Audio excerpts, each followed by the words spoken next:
నమస్తే, welcome to our news network.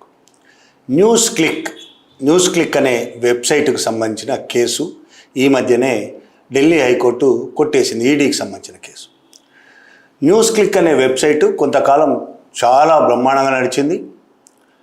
ప్రజల పక్షాన్ని నిలబడి ప్రభుత్వాన్ని ప్రశ్నించడం, ప్రభుత్వంలో చేస్తున్న దారుణాలను ప్రశ్నించడం, అన్యాయాలమై గళమెత్తడం, ప్రధానంగా ప్రజల పక్షాన నిలబడింది. ఢిల్లీలో రైతుల ఉద్యమం మనకు గుర్తునే ఉంటుంది. పంజాబ్, హర్యానా, ఉత్తరప్రదేశ్ అనేక రాష్ట్రాల నుంచి వేలాదిగా రైతులు ఢిల్లీలోకి వెళ్ళడానికి ప్రయత్నం చేస్తే పోలీసులు వెళ్ళనివ్వకుండా ఢిల్లీ సరిహద్దుల్లోనే దాదాపు సంవత్సరం పాటు కూర్చొని ఉన్న ఉద్యమం మనం మర్చిపోలేం. సంవత్సరం పాటు ఎండలో, వానలో, చలిలో అనేక మంది చనిపోయారు. రైతులు చాలా పెద్ద ఎత్తున ఉద్యమాలు చేశారు. ప్రభుత్వం తీసుకొచ్చిన 3 రైతు వ్యతిరేక చట్టాలను రద్దు చేయాలనే డిమాండ్తో వాళ్ళు ఉద్యమం మొదలుపెట్టారు. సంవత్సరం దాకా నడిచిన సంవత్సరం తర్వాత దిగొచ్చింది ప్రభుత్వం. దిగొచ్చి కూడా పూర్తిగా ఏం చేయలేదు, అది వేరే విషయం. దాని మీద న్యూస్ క్లిక్ చాలా విస్తారమైన కవరేజ్ ఇచ్చింది రైతు ఉద్యమం మీద. ఢిల్లీలో కావచ్చు, ఢిల్లీ సరిహద్దుల్లో కావచ్చు, ఉత్తరప్రదేశ్లో, మిగతా హర్యానా, పంజాబ్ అన్ని రాష్ట్రాల్లో కూడా న్యూస్ క్లిక్ చాలా విస్తారమైన కవరేజ్ ఇచ్చింది. అలాగే ఢిల్లీలో షహీన్ బాగ్ గుర్తుండే ఉంటుంది, చాలా ఫేమస్ పేరు అది. షహీన్ బాగ్ కేంద్ర ప్రభుత్వం తీసుకొచ్చిన సిఏఏ లాంటి చట్టాలకు వ్యతిరేకంగా షహీన్ బాగ్లో చాలా పెద్ద ఎత్తున ఆందోళనలు జరిగాయి. అనేక రోజుల పాటు జరిగాయి. ఢిల్లీ వ్యాప్తంగా అనేక ఆందోళనలు, దేశవ్యాప్తంగా అనేక ఆందోళనలు జరిగాయి. ఆ ఆందోళనలకు సంబంధించి న్యూస్ క్లిక్ చాలా పెద్ద ఎత్తున కవరేజ్ ఇచ్చింది. అలాగే సిఏఏలో ఉన్న లోగుట్టు, బీజేపీ ప్రభుత్వం ఏం చేయదలుచుకుంటున్నది అనే విషయాలు చాలా వివరంగా న్యూస్ క్లిక్, అది ఒకటే ఈ 2 అంశాలే కాకుండా చాలా దేశవ్యాప్తంగా ఉన్న ప్రధానమైన సమస్యలన్నిటి మీద న్యూస్ క్లిక్ అనేక రిపోర్ట్లు వెబ్సైట్లో ప్రచురించింది. దాన్ని ఏ విధంగా అయినా మూసేయాలని మోడీ ప్రభుత్వం చాలా సీరియస్గా దాని మీద కాన్సన్ట్రేట్ చేసి చివరికి ఈడీ కేసులు పెట్టారు. దాని మీద ఈడీ దాడులు చేశారు. 2023లో ఈడీ దాడులు చేశారు. ఆ సంస్థ న్యూస్ క్లిక్ను స్థాపించిన ప్రబీర్ పురకాయిస్తా జర్నలిస్టు, అతన్ని అరెస్ట్ చేశారు తర్వాత కాలంలో. న్యూస్ క్లిక్ ఎఫ్డిఐ నిబంధనలను ఉల్లంఘించిందని, 2018లో విదేశీ పెట్టుబడుల పరిమితిని న్యూస్ క్లిక్ ఉల్లంఘించిందని కేసు పెట్టారు పోలీసులు. అలాగే నిధుల దుర్వినియోగం చేసిందనే కేసు కూడా పెట్టారు. విదేశీ నిధులను జీతాలు, అద్దెలకు ఎక్కువగా ఖర్చు చేశారని కేసు కూడా పెట్టారు. అలాగే మోసం చేసింది అనే చీటింగ్ కేసు కూడా పెట్టారు. 2023 నుంచి నడుస్తూ మే నెలలో ఈ కేసు హైకోర్టు కొట్టేసింది. మే నెలలో కొట్టేసిన ఈ మధ్య 10వ తారీఖు రోజు అది బహిరంగంగా ఆర్డర్ కాపీ బయటకు వచ్చింది. న్యూస్ క్లిక్ ఈడీ కేసు ఎందుకు కొట్టేశారు, కొట్టేసినప్పుడు జడ్జి చేసిన వ్యాఖ్యలు ఏంటి, ఆర్డర్లో చెప్పిన అంశాలేంటి, ఇది తెలుసుకోవాలి. అసలు న్యూస్ క్లిక్ మీద దాడి చేసిన తర్వాత ఎంత దారుణమైన పరిస్థితులు ఏర్పడ్డాయి దేశంలో జర్నలిస్టుల మీద అనేది ఒక జర్నలిస్టులందరికీ ఒక భయాన్ని చూపించాయి. న్యూస్ క్లిక్ దాడి చేసిన తర్వాత మూసేసే పరిస్థితి వచ్చింది. దాదాపు ఇప్పటికేదో అరకొరగా నడుస్తుంది తప్ప దాదాపు మూసేశారు. 100 మంది జర్నలిస్టులు పనిచేసేవాళ్ళు న్యూస్ క్లిక్లో. స్టూడియో ఉండేది, చాలా పెద్ద డెస్క్, దేశవ్యాప్తంగా జర్నలిస్టులు, చాలా బ్రహ్మాండంగా నడిచేది న్యూస్ క్లిక్ వెబ్సైట్. అలాంటిది పూర్తిగా కొంతకాలం పాటు దాన్ని మొత్తం అకౌంట్స్ సీజ్ చేశారు. డబ్బులు లేని పరిస్థితికి తీసుకొచ్చారు దాన్ని కోర్టు కేసుల వల్ల. కొంతకాలం అతి తక్కువ జీతంతో కొంతమంది జర్నలిస్టులు పనిచేశారు. తర్వాత పూర్తిగా బంద్ అయిపోయే పరిస్థితి. ఏదో కొద్దిగా ఒకరిద్దరు కలిపి నడుపుతున్నట్టు కానీ సీరియస్గా ఇంతకుముందు నడిచినట్టయితే నడవలేని పరిస్థితి. అలాగే ప్రబీర్ని జైలుకు పంపించారు. జైలుకు పంపించింది కూడా ఈడీ కేసు కాదు. ఈడీ కేసు పెట్టిన తర్వాత కొంతకాలానికే ఈడీకి, ప్రభుత్వానికి అర్థమైంది ఈ కేసులో ఏమీ లేదు, ఏదో రకంగా దాన్ని మూయించాలి కాబట్టి కేసు పెట్టాం కానీ ఇందులో ఏమీ లేదని యూఏపీఏ కేసు పెట్టారు. తర్వాత యూఏపీఏ కేసులో ప్రబీర్ని జైలుకు పంపించారు. కొన్ని నెలల పాటు ఆయన జైల్లో ఉన్న తర్వాత 8-9 నెలలు జైల్లో ఉన్నట్టున్నాడు. జైల్లో ఉన్న తర్వాత ఆయన బయటకు వచ్చాడు. ఈడీ దాడులు చేసినప్పుడు అనేక మంది జర్నలిస్టులని, న్యూస్ క్లిక్లో పనిచేసే జర్నలిస్టులను చాలా దారుణమైన హింసలకు గురి చేసింది ఈడీ. దాని మీద దుష్ప్రచారం చేశారు. ముఖ్యంగా బీజేపీ నాయకులు అనురాగ్ ఠాకూర్, నిష్కాంత్ దుబే లాంటి వాళ్ళు చాలా దుర్మార్గమైన ప్రచారం చేశారు. చైనా ఏజెంట్లని, టెర్రరిస్టులని, పాకిస్తాన్తో లింకులు ఉన్నాయని ఇలా రకరకాల ప్రచారం చేశారు. వాళ్లే కాదు, మనం ఇవాళ గోధి మీడియా అనే దేని గురించి అయితే మాట్లాడుకుంటున్నాం, గోధి మీడియా కూడా ఈ జర్నలిస్టులు ప్రబీర్ మీదనే కాకుండా అభిషర్ శర్మ లాంటి వాళ్ళ మీద చాలా దుర్మార్గమైన ప్రచారం చేశారు. పరంజయ్ గుహా కుర్తా, ఒండో చక్రవర్తి, ఉర్మిలేష్ ముకుంద్ జా, సుబోధ్ వర్మ, భాషా సింగ్ ఇలా అనేక మంది మీద రకరకాల ప్రచారాలు చేశారు. వాళ్ళని ఈడీ విచారణ పేరుతో అనేక రకాల హింసలకు గురి చేసింది. అలాగే న్యూస్ క్లిక్లో రాసిన ఈ జర్నలిస్టులే కాకుండా వ్యంగ్యకారులు, శాస్త్రవేత్తలు ఇలాంటి వాళ్ళందరినీ ప్రశ్నించింది ఈడీ.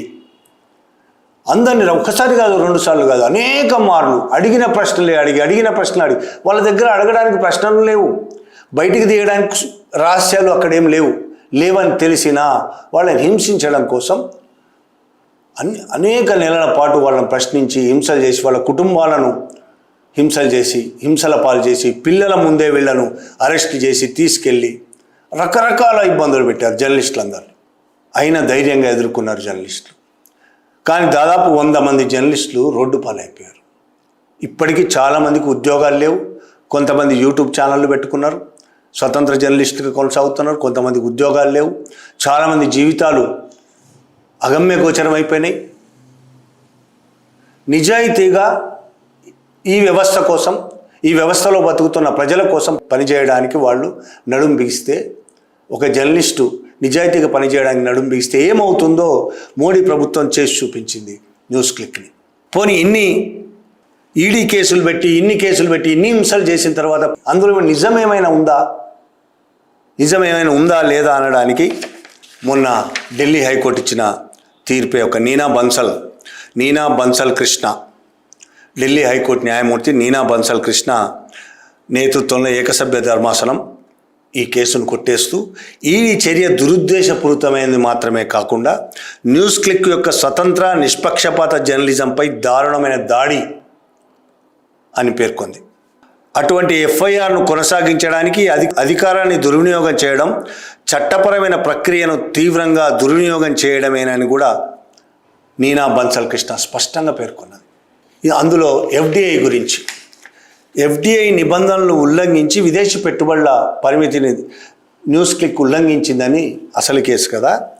అయితే ఆ సమయంలో డిజిటల్ మీడియాకు ఎలాంటి పరిమితులేవి వర్తించవని, పైగా పెట్టుబడులు తీసుకునే ముందే ఆ సంస్థ ప్రభుత్వం నుండి స్పష్టత తీసుకుందని కోర్టు స్పష్టం చేసింది.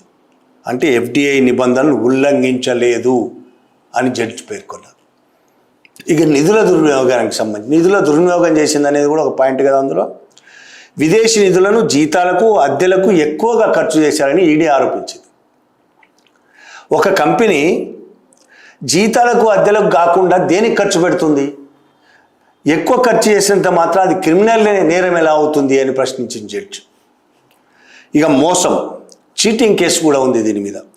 విదేశీ కంపెనీలు కానీ, పెట్టుబడి పెట్టిన వారు కానీ తమను న్యూస్ క్లిక్ మోసం చేసిందని ఎక్కడా ఫిర్యాదు చేయలేదు. ఇది జడ్జి చెప్పిన అంశం. ఎక్కడ ఎవ్వరూ ఫిర్యాదు చేయలేదు. కేవలం ఒక ఇన్ఫార్మర్ ఇచ్చిన సమాచారంతో ఈ కేసు పెట్టారు. ఇలా పెట్టడం పూర్తిగా తప్పు, కావాలని చేసిన చర్య, చట్టాన్ని దుర్వినియోగం చేయడం అనేది జడ్జి పేర్కొంటూ దీని మీద ఆ ఈడీ కేసును కొట్టేసింది. అయితే ఈడీ కేసు తర్వాత అది నిలవదని ముందే తెలిసి యూఏపీఏ కేసు పెట్టారు, టెర్రరిస్టు. ఆ కేసు ప్రబీర్ పురకాయస్థ మీద ఆ కేసు ఇప్పటికీ నడుస్తున్నది. గతంలో ఎన్డీటీవీ మీద చూసాం. ఎన్డీటీవీని ఆక్రమించుకోవడానికి, అదాని చేతుల్లోకి పెట్టడానికి, దుర్మార్గమైన పరిపాలనకు వ్యతిరేకంగా ఎన్డీటీవీ తన న్యూస్ను ప్రసారం చేస్తున్నదని, ప్రభుత్వాన్ని ప్రశ్నించడమని దాన్ని సహించలేకపోయింది మోడీ ప్రభుత్వం. అందుకని దాని మీద కూడా ఈడీ, సిబిఐ రకరకాల కేసులు, దాడులు జరిగాయి. ఆ తర్వాత దాన్ని ఆక్రమించుకున్నాడు, కేసులన్నీ కొట్టేశారు. ఏం లేదని తేల్చేసింది కోర్టు. 2014 తర్వాత మోడీ ప్రభుత్వము తనకు నచ్చని, తనకు వ్యతిరేకంగా గళం విప్పే మీడియా సంస్థల మీద దాడులు చేయడం, వైర్ మీద కూడా అదే, వైర్ అనే వెబ్సైట్ మీద కూడా అదే దాడి చేసింది. అదే కేసులు నడుస్తున్నాయి. ఏ మీడియా, ఏ జర్నలిస్టు కూడా అసమ్మతి వినిపించకూడదు, లేదు నిజమైన వార్తలను బయటకు తీసుకురాకూడదు. ప్రభుత్వం చేస్తున్న దుర్మార్గాలను అక్రమాలను ప్రపంచానికి చెప్పకూడదు. అలా చెప్పినట్టయితే కోపం వచ్చేస్తుంది మోడీకి, అమిత్ షాకు, ఇక ఆ బ్యాచ్ మొత్తానికి, ఆ మూక మొత్తానికి, ఆర్ఎస్ఎస్ మూకకు కూడా కోపం వస్తుంది. ప్రభుత్వంలో ఉన్నది కాబట్టి ఇది కేసులు పెడుతుంది, అక్రమ కేసులు బనాయిస్తుంది. ఇక ఆర్ఎస్ఎస్ ముఖ వీళ్ళకు వ్యతిరేకంగా చైనా ఏజెంట్లు, పాకిస్తాన్ ఏజెంట్లు, ఇక రకరకాల దుర్మార్గమైన అబద్ధ ప్రచారాలు సోషల్ మీడియాలో మొదలు పెడతారు. అలాగే న్యూస్ క్లిక్ మీద కూడా ఆ విధమైన ప్రచారం చేశారు. న్యూస్ క్లిక్ జర్నలిస్టుల మీద చాలా దుర్మార్గమైన ప్రచారం చేశారు. చైనా కోసం ఇక్కడ పనిచేస్తున్నారని ప్రచారం చేశారు, పాకిస్తాన్ కోసం పనిచేస్తున్నారని ప్రచారం చేశారు, విదేశీ నిధులతో భారతదేశాన్ని అతలాకుతలం చేయడానికి ప్రయత్నం చేస్తున్నారని ప్రచారం చేశారు. దుర్మార్గమైన ప్రచారం, బట్టగాల్చి మీదేడు. మరి కోర్టు ఏం చేసింది? ఈ ఆరోపణలు మొత్తం, ఈడీ పెట్టిన ఆరోపణలు మొత్తం తప్పే అని కొట్టిపడేసింది. దురుద్దేశపూర్వకంగా చేసిన ఆరోపణలు ఇవి అని కూడా చెప్పింది కోర్టు. కావాలని నిష్పక్షపాత జర్నలిజంపై చేసిన దాడి అన్నది కోర్టు. ఇట్లా దాడులు చేసి జర్నలిస్టుల గొంతులు నొక్కి, మీడియా గొంతు నొక్కి, అసమ్మతి గొంతు విప్పే ఎవరినైనా జైళ్ళకు పంపించి, పాలకులకు వ్యతిరేకంగా మాట్లాడితే, గొంతు విప్పితే, ఒక ఊరేగింపు తీస్తే, ఒక ధర్నా చేస్తే అక్రమ కేసులు పెట్టి జైళ్ళకు పంపించడం మామూలు అయిపోయింది వీళ్ళకు. భీమా కోరేగాం కేసు 16 మంది మీద కేసులు పెట్టి మొత్తం అబద్ధ కేసు. ఏ జడ్జి, మొన్న ఒక సీనియర్ న్యాయవాది బహిరంగంగా మాట్లాడుతూ, అందరికీ తెలుసు, దేశంలో జడ్జిలందరికీ తెలుసు, సుప్రీంకోర్టు జడ్జిలతో సహా ప్రతి జడ్జికి తెలుసు, ప్రతి న్యాయమూర్తికి తెలుసు, భీమా కోరేగాం కేసు కానీ, ఢిల్లీ అల్లర్ల కేసులు కానీ బోగస్ అని అందరికీ తెలుసు అని చాలా బహిరంగంగా మాట్లాడాడు. అందరికీ తెలుసు అది ఫేక్ అని తెలుసు, బోగస్ అని తెలుసు, అందులో ఏమీ లేదు విషయం అని తెలుసు. కానీ ఏళ్లకేళ్ళు ఆ కేసులు లాగి వాళ్ళని జైల్లోనే చంపేట్టుగా ప్రొఫెసర్ సాయిబాబాను అలాగే చంపేశారు. అనేక ఏళ్ల పాటు జైల్లో పెట్టి ఒంటరిగా రూమ్లో బంధించి, అండాసెల్లో బంధించి, అబద్ధం కేసు అని తెలిసిన ఆయన శరీరాన్ని మొత్తం నాశనం చేసి, వికలాంగుడు, కదలలేడు, చేతులు పనిచేయవు, కాళ్ళు పనిచేయవు, ఆయన ఆరోగ్యం మొత్తం నాశనమైన తర్వాత కోర్టు అతను నిర్దోషని బయటికి విడుదల చేసిన 6 నెలలకే చనిపోయాడు. ఇట్లా జైళ్ళలో పెట్టి హింసల పాలు చేసి జైళ్ళలో చంపేయాలి. గొంతు విప్పొద్దు, ఎవ్వరు భయపడాలి. గొంతు విప్పడానికి బీజేపీకి వ్యతిరేకంగా, ఆర్ఎస్ఎస్కి వ్యతిరేకంగా గొంతు విప్పాలంటే భయపడాలి. అలా భయపెట్టేటట్టు చేయడమే ఇప్పుడు బీజేపీ చేస్తున్నది. న్యూస్ క్లిక్ మీద అదే చేసింది, ఎన్డీటీవీ మీద అదే చేసింది. మామూలు ప్రజలు గొంతు విప్పడానికి భయపడే పరిస్థితి తీసుకొచ్చేసింది. జర్నలిస్టులు కూడా గొంతు విప్పే పరిస్థితి లేదు ఇవాళ. పైగా కొంతమంది జర్నలిస్టులు బూట్లు నాకడం అనేది అలవాటు చేసుకున్నారు. గోధి మీడియాగా ప్రచారం అవుతున్న ఆ జర్నలిస్టులు దేశంలో చాలామంది దాదాపు ఆ విధంగానే తయారయ్యారు. మెయిన్ ఛానల్స్లో పనిచేస్తున్న వాళ్ళు. మిగతా వాళ్ళు ధైర్యంగా సొంత ఛానళ్ళు పెట్టుకొని, సొంత యూట్యూబ్ ఛానళ్ళు పెట్టుకొని, సొంత వెబ్సైట్లు పెట్టుకొని డక్కి మొక్కిలు తింటూ పనిచేస్తున్నారు. ప్రజల గొంతు వినిపిస్తున్నారు. ప్రజల గొంతు కాకుండా పాలకుల పక్షం నిలబడ్డ వాళ్ళు గోధి మీడియా రకరకాల అబద్ధ ప్రచారాలతో మోడీని పైకెత్తుతూ ఎన్ని అన్యాయాలు చేసినా, ఎన్ని దుర్మార్గాలు చేసినా అవి ఎంత గొప్పవో చిత్రీకరిస్తూ ప్రజల కోసం పనిచేసిన వాళ్ళ మీద దుర్మార్గమైన ప్రచారాలు చేస్తూ ఈ మీడియా పనిచేస్తున్నది. గోధి మీడియా నేషనల్ మీడియా కావచ్చు, రీజనల్ మీడియా కావచ్చు, అందరూ ఈ విధంగా తయారయ్యారు. నిజాయితీగా పనిచేసే న్యూస్ క్లిక్ లాంటి ఒక వెబ్సైట్ని, ఒక మీడియా సంస్థను సర్వనాశనం చేసేదాకా వీళ్ళు, అటు బీజేపీ, ఆర్ఎస్ఎస్లు, అది గోధి మీడియా, వీటిని సర్వనాశనం చేసేదాకా వదలరు. న్యూస్ క్లిక్ మీద, ప్రబీర్ పురకాయస్థ మీద, ఇక మిగతా జర్నలిస్టుల మీద ఎంత దారుణమైన ప్రచారం చేసింది మీడియానే. నేషనల్ మీడియా ఎంత దారుణమైన ప్రచారం చేసిందో 2023కు పోతే, వెనక్కి పోతే మనకు తెలుస్తుంది. పాత వీడియోలు కూడా ఉంటాయి. ఇట్లా దేశంలో అసమ్మతి లేకుండా చేసుకోవడము, జర్నలిస్టులు నిజాయితీగా నిలబడకుండా చేయడం అనేది బీజేపీ ఒక పద్ధతిగానే కొనసాగిస్తున్నది. ఈ దేశం కార్పొరేట్ల పరం చేయడానికి, అదానీ అంబానీ లాంటి కార్పొరేట్ల పరం చేయడానికి బీజేపీ చేస్తున్న కుట్రలో న్యూస్ క్లిక్ కూడా బలైపోయింది. బలి చేశారు న్యూస్ క్లిక్ని. ఎన్డీటీవీ ప్రణయ్ రాయని బలి చేశారు. ఇంకెంతమంది బలి కాబోతున్నారో, మీడియాలో ఇంకెంతమంది బలి కాబోతున్నారో, లేదంటే వాళ్ళ బుట్టు నాకే వాళ్ళుగా మిగిలిపోతున్నారో ఫ్యూచర్ తెలుస్తుంది. Thank you very much.